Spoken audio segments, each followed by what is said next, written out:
Modificaciones en las partes comunes. Esto nos interesa porque van a venir digamos, después, cuando se reciban. Arquitecta, ¿Sí? disculpe, Sí. y en el caso de viviendas de unidades, departamentos en planta baja, ¿tampoco pagarían el servicio de ascensores en las expensas? Y yo creo que sí, porque tendrías que ir, por ejemplo, a la terraza, a la Ah, pileta.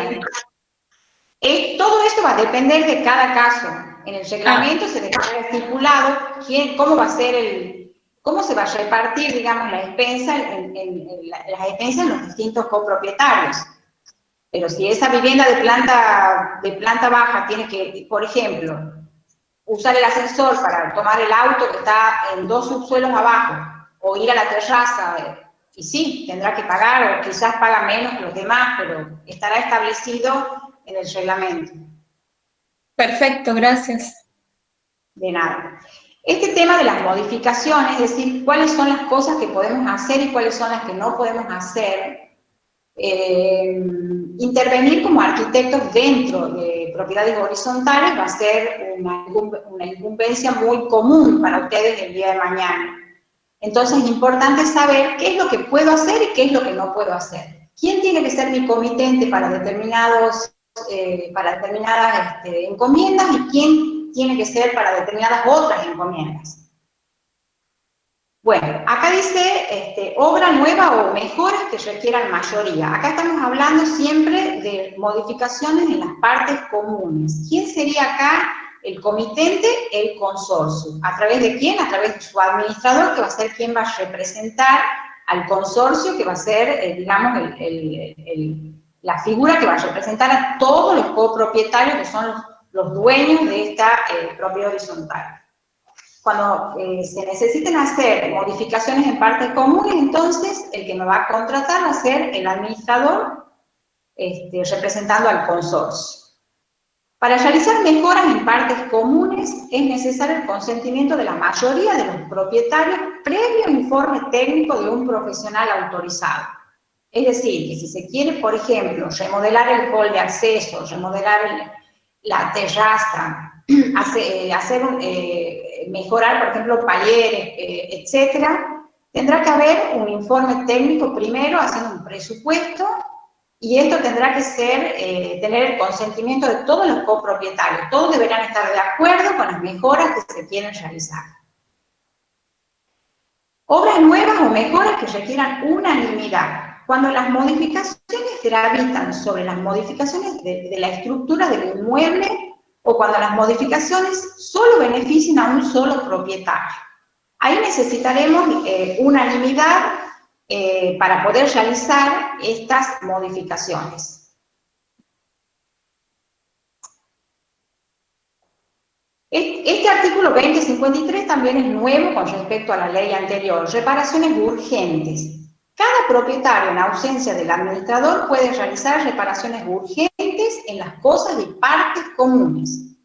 Podría suceder que haya algo que haya que determinar de hacerlo rápidamente. Por ejemplo, se está inundando el piso de las cocheras y se necesita contratar a alguien para que venga urgente a solucionar el problema. Entonces, cualquier propietario, si ya se lo llamó al administrador o ante cualquier eventual situación, puede digamos, actuar rápidamente llamando a alguien que de forma urgente solucione el problema.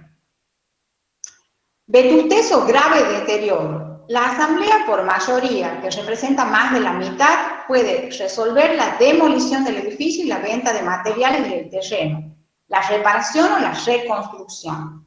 Si decide la reconstrucción, la minoría no puede ser obligada y puede liberarse mediante la venta a la mayoría según valuación fiscal. Es decir, ¿cómo se va a proceder ante el deterioro o ante la vejez ya del edificio? Se va a determinar demolerlo o se va a determinar reconstruirlo. Y ahí, digamos, la minoría no puede ser obligada por la mayoría. Bueno, el consorcio. El consorcio es el conjunto de todos los propietarios de las unidades funcionales y en la actual ley, en el actual derecho de propiedad horizontal, constituye una persona jurídica. Eso también es importante, ¿no? Saberlo. Tiene domicilio en el inmueble, sus órganos son la asamblea, el consejo de profesionales y el administrador. Y seguirá, digamos, un poco toda la normativa que ya vieron para personas jurídicas. Luego tenemos el Consejo de Propietarios, que es una asamblea que puede decir que está constituida por algunos de los dueños, de los copropietarios. Debe controlar los aspectos financieros del edificio, autorizar al administrador para usar los fondos de reserva, etc. Es decir, que todo va a pasar por este Consejo de Propietarios.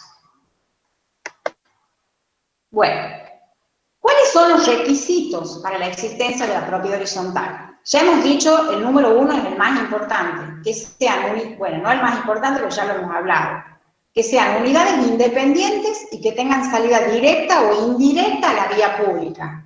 Entonces sí, vamos a estar facultados a poder someter a la propiedad horizontal. La constitución del consorcio, que es lo que hemos hablado recién, que es una persona jurídica, el reglamento de copropiedad y administración, que va a ser redactado y que es conocido supuestamente por todos los copropietarios, que es lo que hemos hablado y les habló Fernando, que tienen que, a donde digamos, se van a poner de acuerdo en todo, van a determinar hasta el más último detalle. Esto se debe inscribir en el registro inmobiliario con escritura pública. El reglamento de copropiedad y administración, entre otras cosas, va de determinación del terreno, de las unidades funcionales, la enumeración de las cosas y partes comunes, el patrimonio del consorcio, la determinación de la parte indivisa de cada unidad funcional, la proporción en el pago a las despensas. Cuanto mayor sea la superficie que tenga la unidad funcional, mayor va a ser la despensa. ¿Qué uso se va a dar a todas las partes comunes? ¿Cuál va a ser el destino de las unidades funcionales? Que es un poco lo que hemos hablado. Si el destino es vivienda, no podrá haber consultorios médicos, por ejemplo. Forma de convocar las asambleas, designación del administrador, etc. Como hemos dicho, este reglamento se inscribe en el registro inmobiliario. Con respecto a la incumbencia profesional como arquitectos, nosotros podemos diseñar un edificio que luego va a ser una propiedad horizontal, podemos hacer la dirección técnica del mismo, pero no tenemos incumbencia para realizar el plano para la subdivisión de la propiedad horizontal. Eso lo va a hacer un agrimensor o un ingeniero. Para hacer ese plano, vamos a necesitar el plano de final de obra. La afectación a la propiedad horizontal del edificio va a ser siempre sobre el edificio terminado, no en obra, siempre terminado. Es decir, que para que nazca, digamos, la propiedad horizontal, necesito el final de obra que me va a otorgar la municipalidad. Con ese final de obra es que el agrimensor o el ingeniero van a hacer el correspondiente plano de propiedad horizontal, que es el que va a otorgar, digamos, la titularidad dominial de cada uno de los copropietarios. Es decir, que si el terreno donde está asentado el edificio es construido, por ejemplo, por la empresa Coletti y está a nombre de Coletti S.A. o SRL, no sé cuál es la persona, digamos, jurídica, ese padrón donde se asiente el edificio que está a nombre de la empresa Coletti, a partir de esa afectación a la propiedad horizontal, va a pasar a tener N padrones como dueños existan dentro de esa propiedad horizontal. Y se inscribirá con escritura pública en el registro inmobiliario. Te agrego, Malena, recién a partir de entonces, los compradores pueden empezar a escriturar su unidad. Exactamente. Sin el reglamento no pueden tener escritura. Así es, anteriormente tenían simplemente un boleto de compra-venta. ¿Qué es lo que ocurre con un montón de edificios en Tucumán que por X causa no tienen final de obra? O porque construyeron más metros de lo que había que construir, o porque, a ver, hay un caso muy conocido en Tucumán, donde para que tenga determinada cantidad de altura o...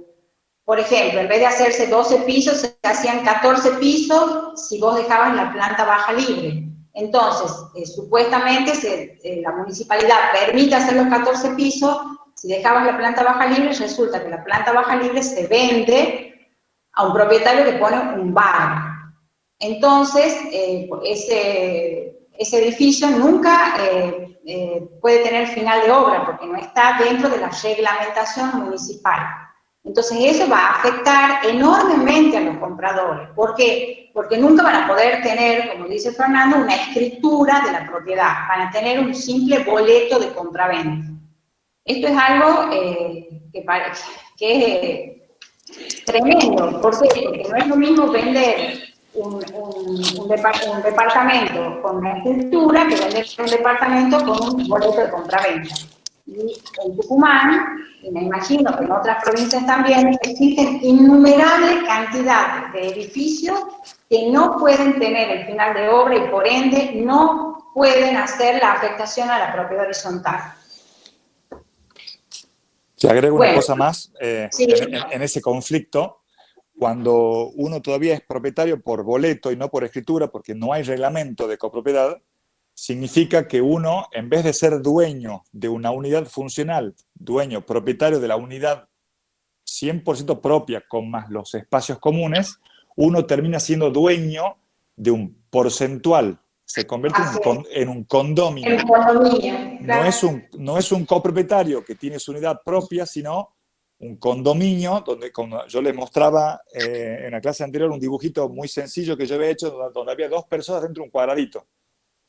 Esto equivaldría a que, supónganse, haya 40 departamentos, hay 40 personas dentro de un cuadradito porque todos son dueños del volumen completo. Así es. Y la dificultad de eso, adicional, es que, por ejemplo, si hay una deuda por impuesto inmobiliario, para hacer una cosa muy sencilla, todos son dueños, todos son responsables por la deuda, todos, 100%. Claro, y además todos los impuestos vienen a nombre todavía siguen viniendo a nombre del dueño, digamos, como Correcto. había puesto yo, a nombre, por ejemplo, de Coletti, de la empresa Coletti, en el caso, volvamos